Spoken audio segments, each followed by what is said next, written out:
So I think it's standard for somebody to make a joke about something particular, but my humor is a little bit too strict for that.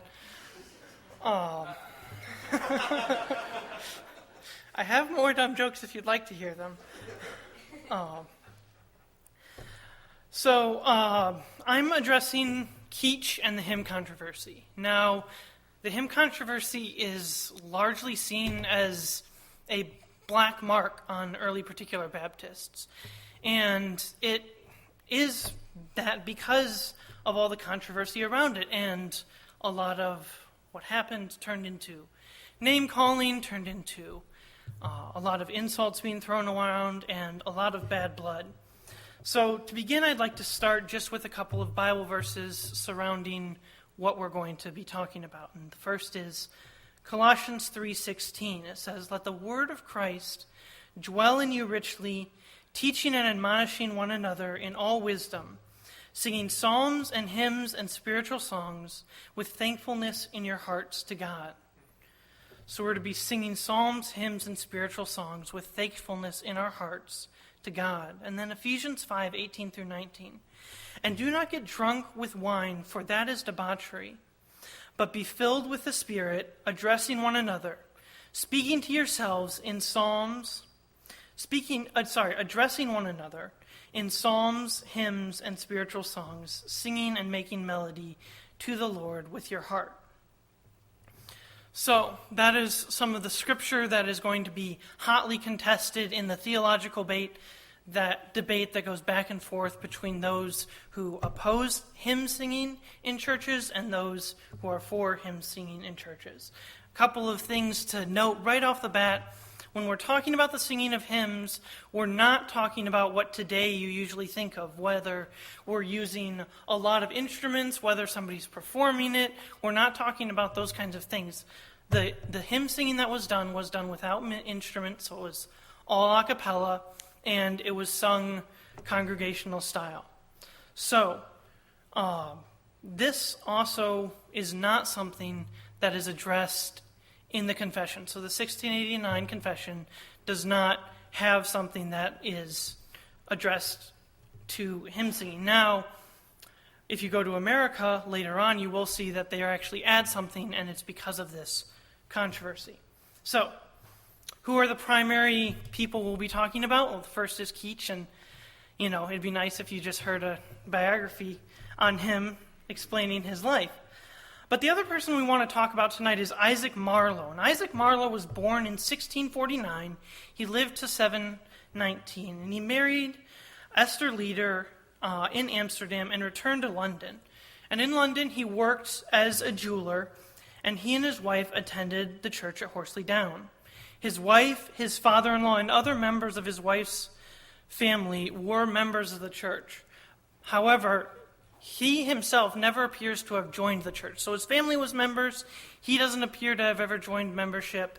And I think some of the reasons for that will become apparent as we go on. So, the way I've chosen to walk us through this is by going in a chronological path and following events as they unfold. So the place I want to start is by giving a prelude to all of this debate that's going to come up. And the prelude just involves Keach's coming to the understanding that hymns should be sung. Now, this was not something that was held to by mostly everybody. This was not something that was just accepted as this is the way we do it. This was a controversial issue, and there were a lot of people who said we should not be singing hymns as a congregation. But Keach comes to a different understanding, and so in 1673, about 16 years before this all starts happening, Keach starts singing a hymn with his congregation after the Lord's Supper. It's because of that passage, right, where they had the Lord's Supper for the first time, and then they hymned, and then they went out to Mount of Olives. So he starts introducing singing in 1673. And then in 1678, we just get some of the flavor of what people thought about hymn singing. So the General Baptist minister Thomas Grantham publishes a book. And in this book, he calls the activities of singing as a congregation carnal formality. So you can see that there's a lot of hostility towards singing as a congregation. And then in 1682, Keach mentioned singing as a congregation in Tropologia. And I'm not going to go into any of that because the wonderful Hayden is going to go over that tomorrow. But he mentions the birds singing in the Song of Songs and how that mirrors the Christian as they should sing. And then we get to 1689, and 1689 is important because of that freedom that the Baptists were given. Before, if you were to meet and you were to avoid suspicion, you probably didn't want 100 people singing a hymn, right? That probably is not something that the authorities are walking by and like, oh, they're singing a hymn. That seems normal. So they're wanting to avoid suspicion. They're not doing this regularly. They're not doing it out in the open. And so it's not something that can really come up for debate because it's not something that is actually being done among them with regularity. But 1689, glorious revolution, religious freedom, we get that then, right? We get that freedom to speak. And also in 1689, Keach publishes Gold Refined. Remember that book that addresses baptism? In that book, on page 156, it's way down there, and it's actually kind of in the appendices. It's dealing with different stuff. It's dealing with the maintenance of ministers. But he says this, talking about the support of pastors, "But I am glad to see it. Our churches are now daily enlightened in this indispensable duty, and do so endeavor to reform accordingly. And would they also labor to follow the primitive saints in singing of psalms and hymns and spiritual songs? I do not doubt, but it would add to their comfort and glory, and many more now would join with us." So it's not a fully expanded argument, but you see that in writing, Keach has said, I am for hymns. I want us as a congregation to sing. It would be a good thing. So in this kind of prelude period, we see that Keach was probably going to run into disagreements, right? He is for hymn singing, and he is vocally so for it, but it is not something that's generally accepted. So there's going to be disagreement here. However, we don't know how that's going to play out, and I think that at this point we could say that it was simply a disagreement, not what it becomes in this big controversy. And the controversy starts in 1690, when Isaac Marlowe publishes a brief discourse concerning singing in the public worship of God. Also, disclaimer before I go on, every single book title that these guys have is like half a page in and of itself. So, I mean, it's just kind of how they decided to do book titles. I would prefer things that were a little bit short. But in this book, A Brief Discourse Concerning Singing in the Public Worship of God, Isaac Marlowe addresses this issue of hymn singing. And remember that he has had interaction with Keach before. We don't know how much interaction they've had, whether or not they've discussed this. A lot of those things are a little bit murky, and there will actually be, contention as to what happened because of name-calling and things like that. But he saw this as a great issue. And he starts out by denying that Ephesians 5:18 through 19 and Colossians 3:16 talk about him singing, the vocal singing. And that is a huge point of his argument. And to do that, he goes through 5 points. And he starts by saying that the essence of singing is in the heart. The essence of singing is in the heart. So this is compared by Marlowe to prayer, in that prayer is done through the heart. Somebody who is not a Christian who prays a prayer, they don't truly pray a prayer because prayer is done in the heart, and so is singing. And so singing is not necessarily this vocal thing. And he actually compares this to nature. He says, "Now if the flourishing state of the creatures and the fruits of the earth are called a singing, how much more properly may the harmonious melody of the Spirit of God with our spirits be called singing, which is the essence and being of it. So again, the essence of singing, not what's coming out of your mouth, it's in your heart. And then he says that to sing as a congregation is an old covenant thing. So remember, particular Baptists, it's very important that they're in the new covenant, that they're under grace. And so Isaac Marl sees this as a going back, singing as a going back to that old covenant, the covenant under the law, and says that, this is like the Psalms of David. And the Psalms of David, he argues, were not suited to all locations, were limited to the Levites, the ministers, who were the ministers of these songs, and were not sung by Christ or his apostles. So he's giving all these reasons for why, excuse me, for why we are not to sing in the new covenant. And then he says to have a prescribed or precompiled form of worship is of the law and the letter. So he, again, is going back to that old covenant, to the law, and he's saying if it's precompiled, if it's pre-written, remember, they're very, very familiar with pre-written things because of the Book of Common Prayer that was imposed upon them, and that, they had to fight so hard to go against. And so, just invoking kind of that pre-written form is Marlowe really saying that, this is a very, very bad thing. So to use this is to deny the sufficient and successive gifts of the Spirit. So you catch that? To sing the hymn as a congregation is to deny, not to sing the hymn as a congregation, to sing the hymn as a congregation that is pre-written, that has been written before, is to deny the sufficient and successive gifts of the Spirit.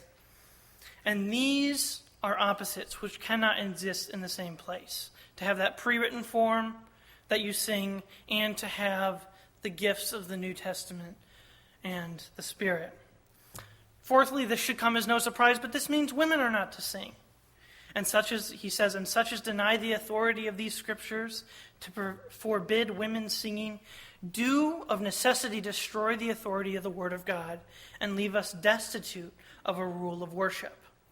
So I think this kind of flows most logically from his arguments, but he says that, if it's to be of the Spirit, if it's to be done by only these one or two people, not congregationally, then obviously women are not to sing. And then 5, the proper way of singing is the same as the other gifts of the Spirit. And he's talking about speaking in tongues. He doesn't say that that is necessarily one and the same. He says that they're equal in how they're to be done, which is one person or two people at a time. It's not everybody doing it at once, and it's supposed to be according to what is understood. And so he's saying that congregational singing should not be done by all, maybe one or two at a time as they are, I'm not sure if carried along in the Spirit is the right way to put it, but as they are indwelt with the Spirit. So, we're talking about Keach and this controversy. Isaac Marlowe has just put forth this big thing, and Keach is going to respond to it. But I just want to say that in kind of chronological priority, Hansard Knowles actually responds first. So he gives an answer to a brief discourse concerning singing in the public worship of God. And I'm not going to spend much time on this because we're talking about Keach and because we're dealing with how he interacted. But he answers trying to give logical objections, disputes women being able to sing, and says this: the error will lead you and others of the same mind in some erroneous principles of them called seekers, Quakers, and such as are from non-churches. So he's saying this leads to Quakerism. This leads to those silent services that they would have where somebody was waiting to be blessed by the Spirit of God, and that is something that he sees as non-churches. So we get to 1691, and in March of 1691, there's a meeting that happens. And this meeting is going to become kind of the point at which a lot of people who have problems with Keach object to his behavior and that he ends up having a lot of troubles with his congregation. And you know that's a very sad thing for Keach because of how much he valued his congregation and how much he wanted to be a pastor and preacher. But this meeting happens, and it's the meeting that formally approves church singing. And so there's going to be a church later on called the Maze Pond Church, which is all the people who broke off from the Horsley Down Church. And they're going to say in their recounting of events that this meeting is basically where Keach kind of forced them to accept this, and he did so in an unkind manner. And I want to enforce here that that's not saying that that's necessarily exactly how Keach acted, but that is how they view how Keach acted here. And then Keach's fellow elder, Thomas Dawson, is actually allegedly liking the behavior of the non-singing congregants, so not Keach, but these non-singing congregants, to Korah, Dathan, and Abiram, who rebelled against Moses. So very disturbing and very harsh language being used about both parties at this meeting, and it serves to create this rift. Then in late March, early April, so a little bit after this meeting, Marlowe publishes a second book. And this is Prelimited Forms of Praising God, vocally sung by all the church together, proved to be no gospel ordinance, and a sober discourse concerning singing with a large appendix. Whew, okay, so what's that book? In this book, he directly addresses Keach. He singles him out. So Isaac Marlowe is taking Keach, he's singling him out, and he says that he is one of the primary pushers of singing in London. And he tells Keach that singing hymns counterfeits the Holy Spirit. That's a very serious charge, that the singing of him that he is pushing counterfeits the Holy Spirit. This book also contains a reprint of that first pamphlet, which we don't need to address because we already went through the arguments.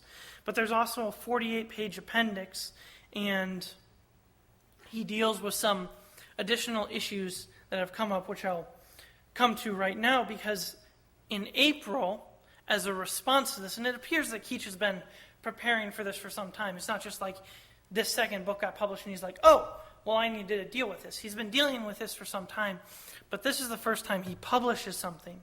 And so he publishes The Breach Repaired in God's Worship. The Breach Repaired in God's Worship. And this book is kind of the book that stands the test of time, for lack of a better term. It's going to be republished in 1700 with some renditions and revisions. But this book is published by Keach, and in it he talks about why he did it. And he says this: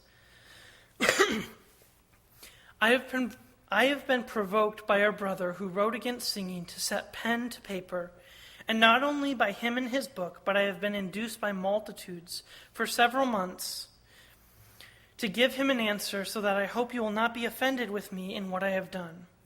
I have much peace in the doing of it, and truly, brethren, the loss of this ordinance doth, I am afraid, more obstruct the increase of our church than many are aware of. So he's saying that this is a bigger issue than many are aware of, that it is of the well-being of the church to sing hymns.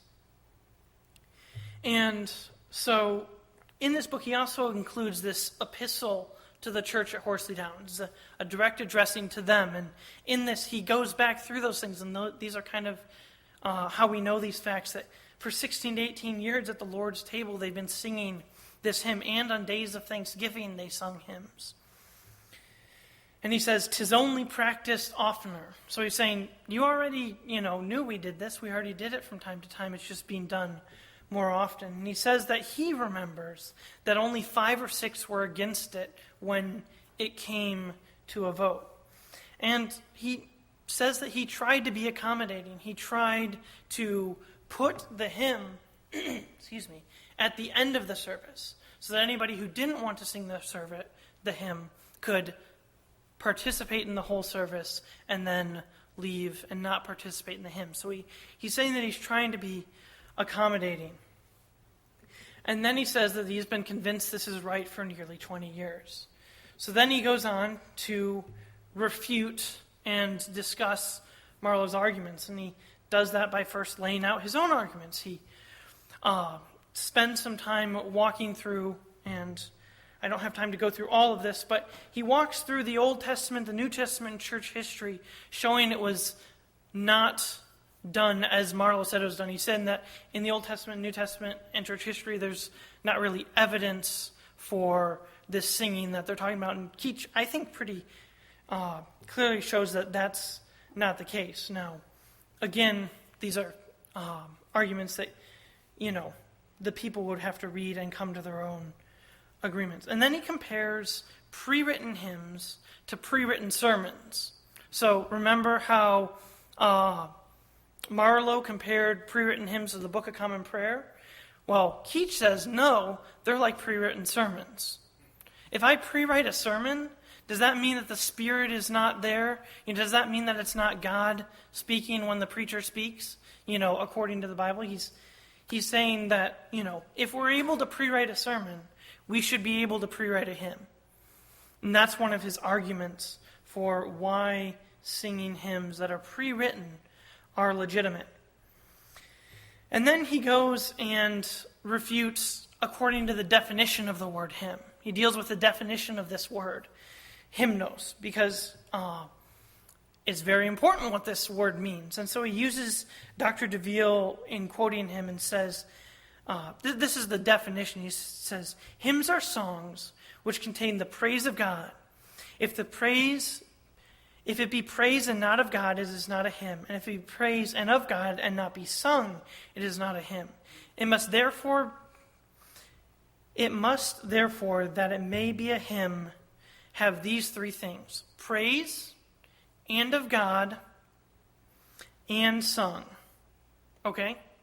Praise and of God and a song.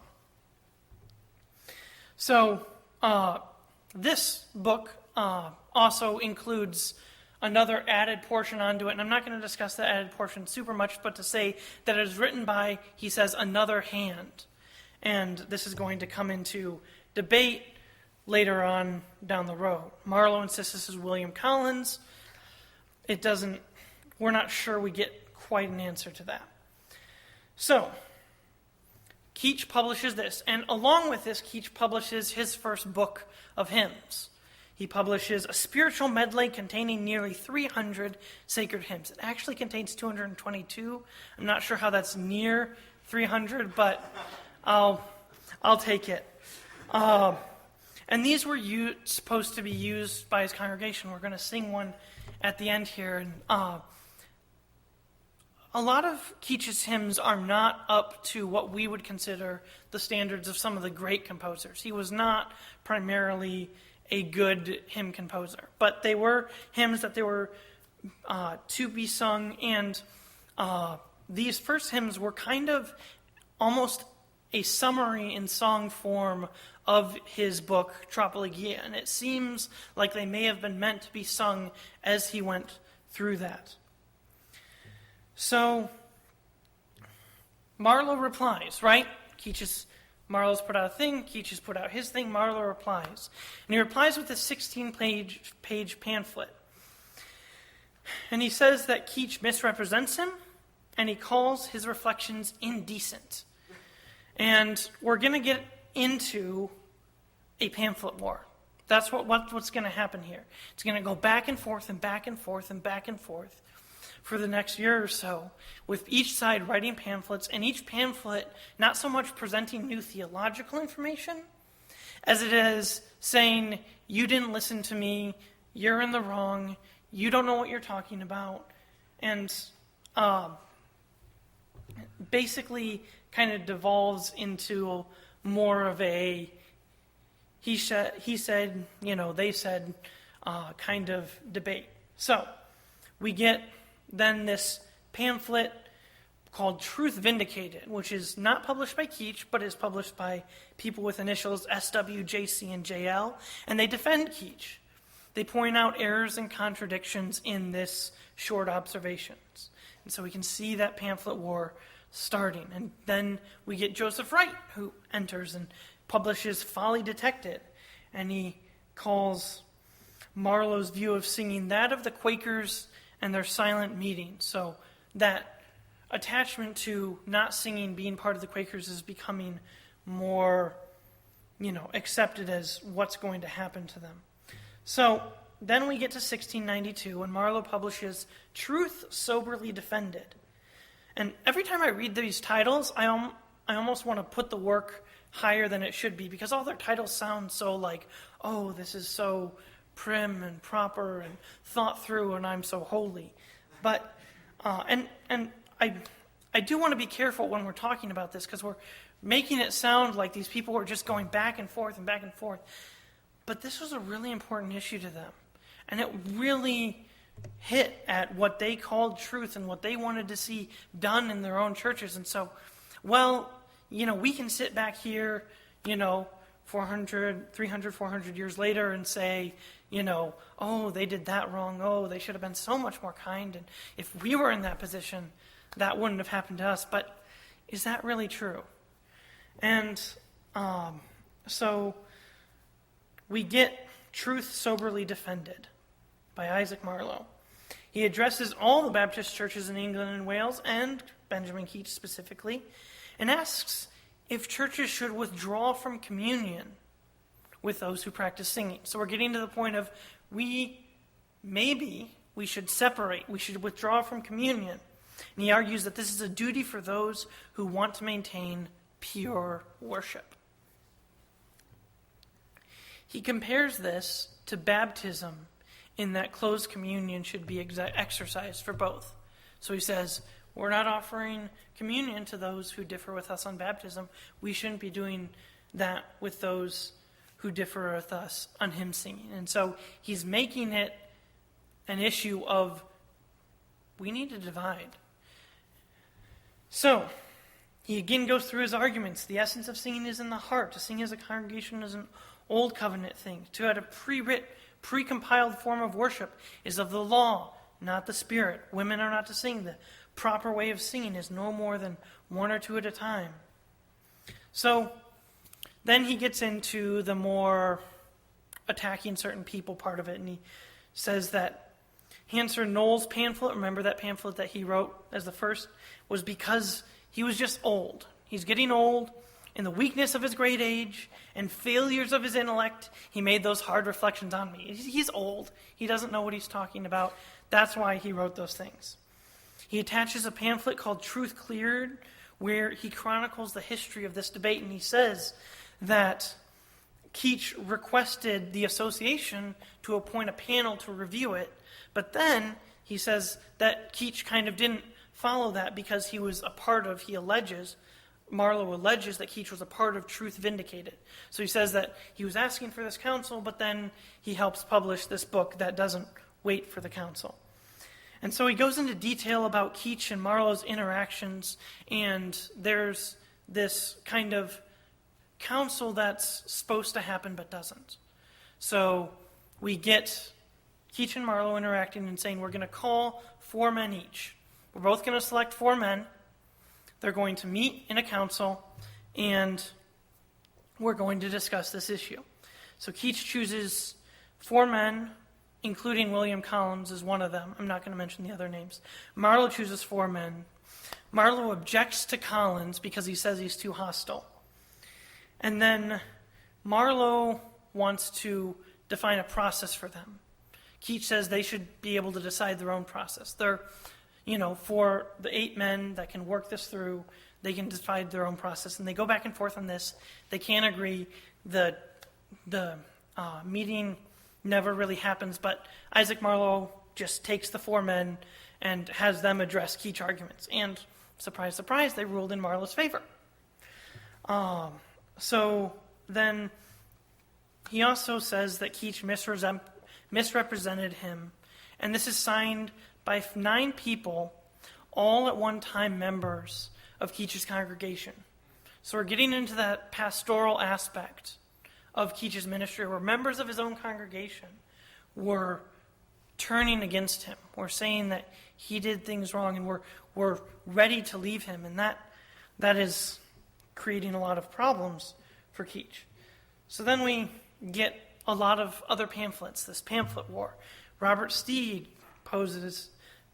gives a pamphlet. A reply is given by Thomas Winnell, and this is signed by a bunch of others.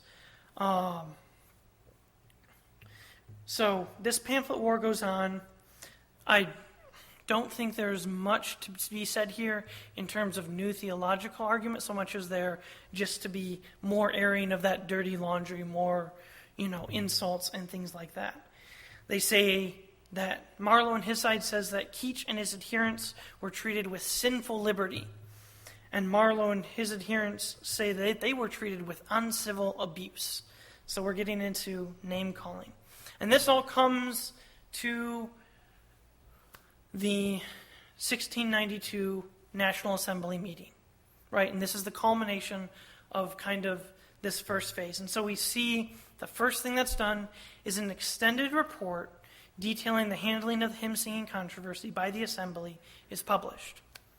This report asks for the two parties, if the two parties are willing to accept the decision made by an appointed panel of judges. So they're going to appoint men to go over all this information, and they're asking if they're willing, both parties are willing to accept that. And so the people who were willing to do so were William Kiffin, Edward Mann, George Barrow, William Collins, Benjamin Keach, Robert Steed, and Richard Hollowell. So I know there's a lot of names. You probably are not going to understand all of them or be able to sort them all out in your head at this point, but just know that this includes people like William Kiffin and Robert Steed, who are on the non-hymn singing side of it, and people like Benjamin Keach, of course, and others who are on the hymn singing side of it. So we're getting both sides agreeing, but there's one name that's missing from that list, and that name is Isaac Marlowe.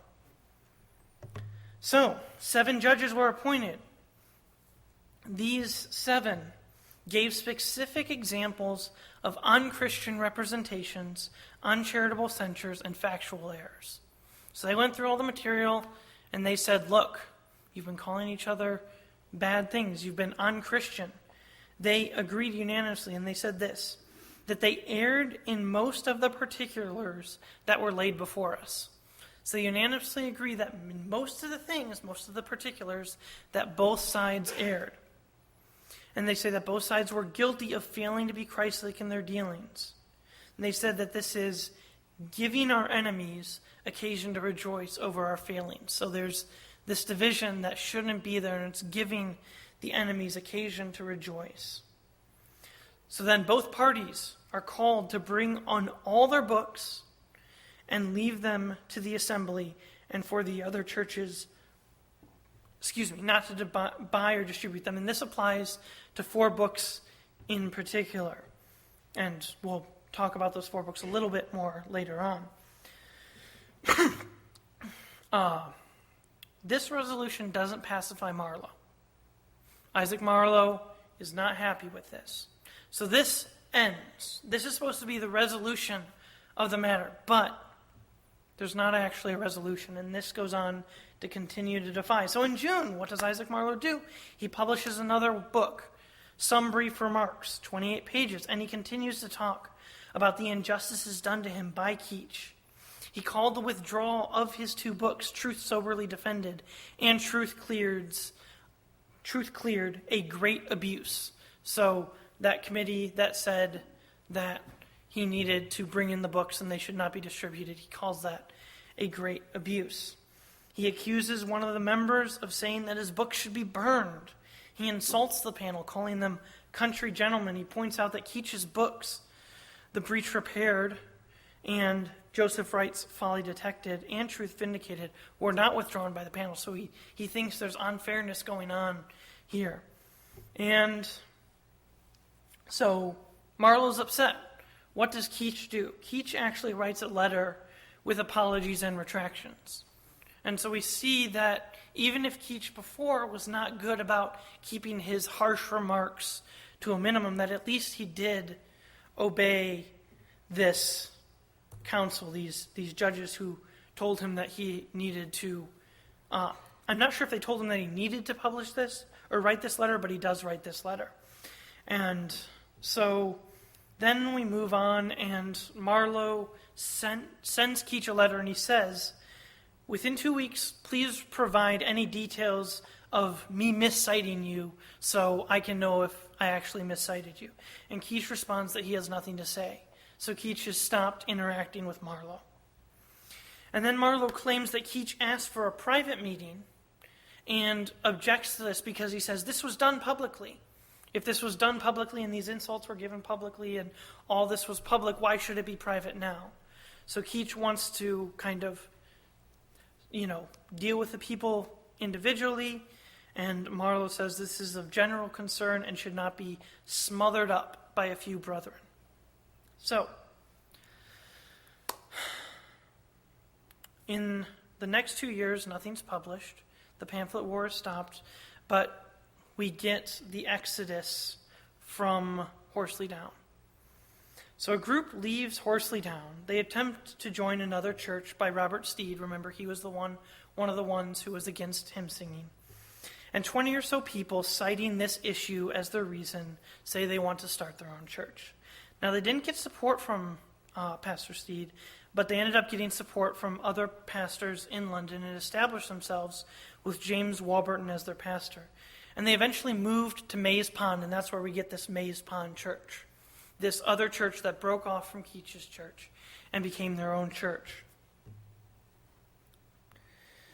So, what do they believe about hymn singing? Well, it should be very obvious. They state in their statement of, it's not a statement of faith, that's the wrong word, but what they believe, they say, "We believe that singing hymns ought not otherwise to be practiced in the church of Christ, but by a spiritual gift, by one at once, it being a spiritual attainment to be coveted after, and not be brought in any set prelimited form of words promiscuously used by others, which method we believe is a gross error equal with common national set form prayer." So, Isaac and Esther Marlowe, Isaac and his wife were among the signatories, and so we get to kind of the end of this first phase of the hymns controversy. And so this phase, this past what we've been discussing, is kind of dominated by Keach and Marlowe's disagreements that led to this disunity of the entire London Association of Particular Baptists. And the disagreements between these men and the sides they represent became so heated that it really turned brothers against themselves, against each other.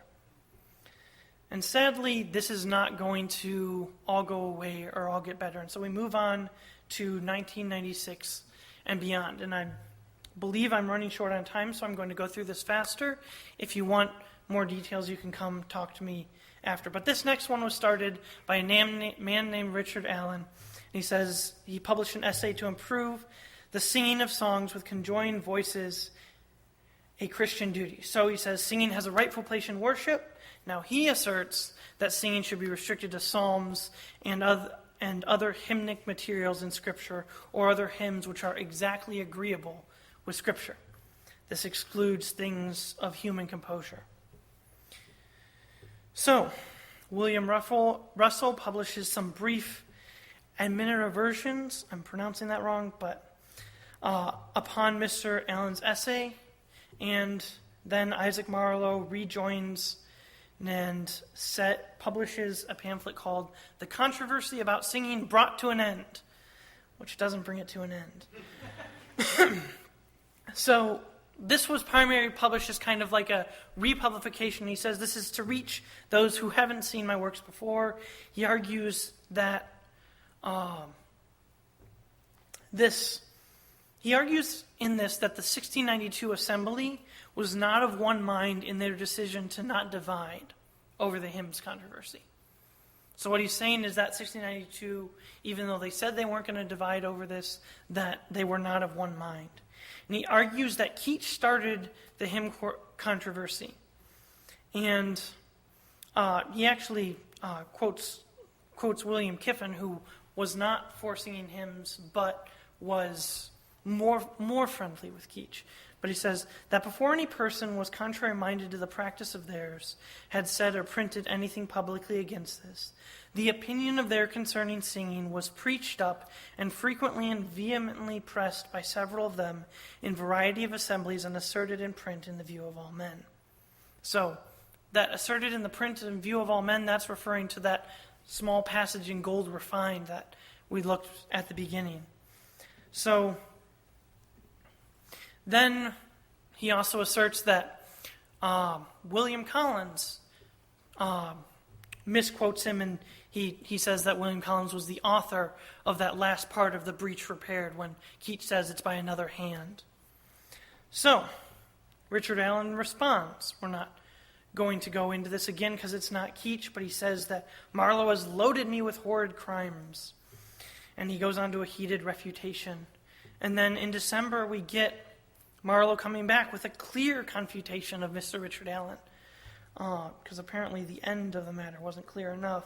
And then he quotes and points out logical inconsistencies, goes back to his argument with William Collins, and refutes the argument that the 1644 confession neglected the maintenance of ministers in the same way that hymn singing was being neglected now. So he brings another argument into it, which is that some were saying that just as in 1644 the maintenance of ministers was neglected, so now the hymn singing is being neglected. He says that wasn't so. So we move on to 1697, and a group of 10 Baptist leaders respond to Marlowe, a just vindication of William Collins. So there's this vindication of William Collins, and then this Keach accepts responsibility for the error that was printed in A Breach Repaired, even though it was by another hand. He says it's his responsibility, he's to blame for it, you shouldn't be going after William Collins whether or not he wrote it. So, Marlowe publishes an account of unjust proceedings, and he sounds like a broken record. He keeps going through all of these things. Keach publishes the Articles of Faith of the Church of Christ or Congregation meeting at Horsley Down. So Keach is not directly responding to him, but he is putting in place the documents for his church. And in this, he includes the laying out of hands and the singing of worship. So remember, those are two of the issues that were not addressed in the confession that Keach wants to address and wants to stay by in his church. But we do see something in here that I want to point out, because Keach, even at this time, even after all this, is not wanting to push the other churches away. He says this: some of our churches dissent from us therein, yet my desire, if you would nevertheless show all tenderness and charity and moderation to such as differ from you, in those cases do not refuse communion with them. So then in December, a former Baptist minister publishes an answer to Richard Allen's essay. And he says that this was written a year prior, that the people, Isaac Marlowe and his associates, said that this would be profitable for publication, so it's published. But it's actually published in only 8 pages, whereas the original was 22 pages. And the difference in there seems to be that he was actually a Quaker. And so we see this starting to move out a little bit from even just the particular Baptist community at large, and it's moving out to other denominations. Now, I would hesitate to say that this is proof that not singing, as some have argued before, leads directly to Quakerism, but we do see that they are connected.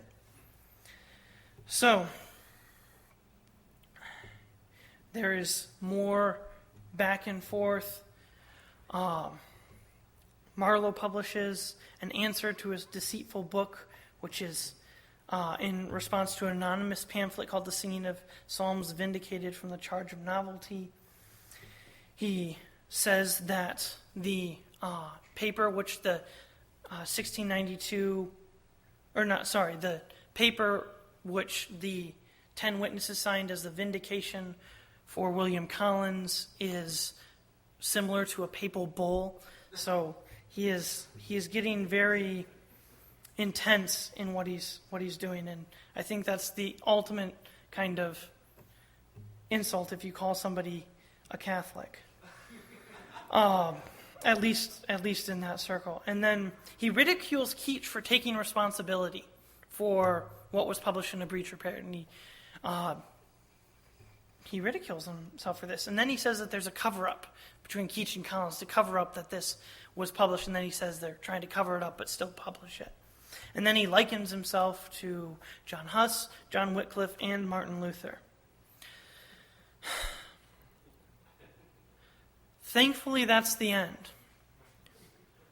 The only other thing we get after that is a republishing of A Breach Repaired with a new cover. That's a book that was first published, and some of the things are edited.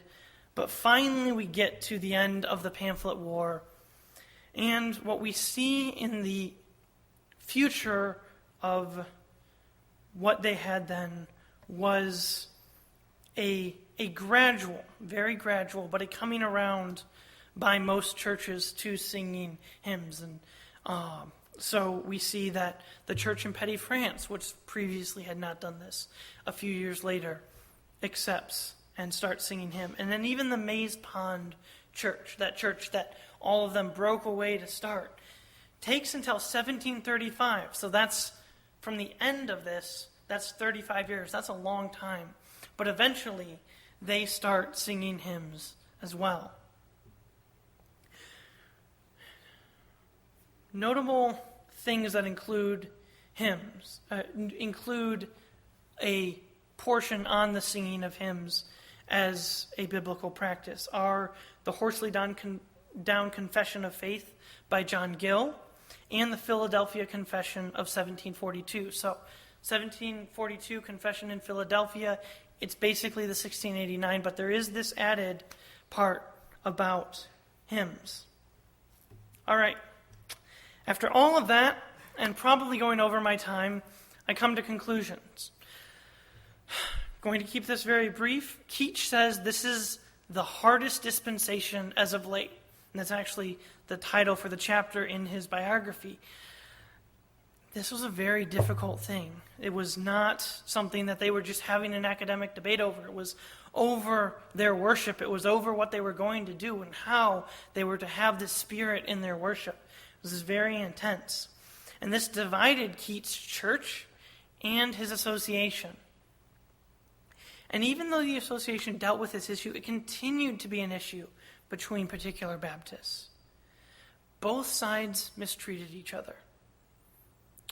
Keach is not innocent in this. And that's, after that biography and everything we saw, we want to think of him as a great man. He was, but he was not innocent. He insulted. He was intense, and it seems like he lost his temper. He wrote a letter apologizing to that effect, and so it is sad that we can't say we were on the right and we conducted ourselves as so, or that Keach did. So, this debate, supposedly theological, became personal. And that leads me to kind of the end of my talk, which I'm going to step aside from historical analyzations and hard facts that you need to, take as the best of my, research. This is my opinion. And my opinion is that there's great danger in becoming too condemning and judgmental when talking about theological topics. And we see it here. It's a very important thing, but there is a danger. And so we need to show grace and kindness even while maintaining our beliefs. And if we are to have unity with others and people, and other people and churches, we should be careful not to get too wrapped up in an issue not fundamental to our beliefs. And I'm not saying that's what happened here. I'm not saying that this was not fundamental to their worship or anything like that. I'm just saying that it is my opinion that we need to be careful about these things. And then the issues of Keach's age can seem kind of quaint to us. We wonder why this was so much of a debate. But remember that each age has its difficulties, and this was one of them. And they struggled through it, and a lot of ink and goodwill was spent on this topic, and we need to thank them that they went through this, and so that we can have the assurance that we should be singing. And I hope that all of you here believe that. And so on that note, would all of you rise, and Hayden is going to introduce to us a hymn from Benjamin Keach.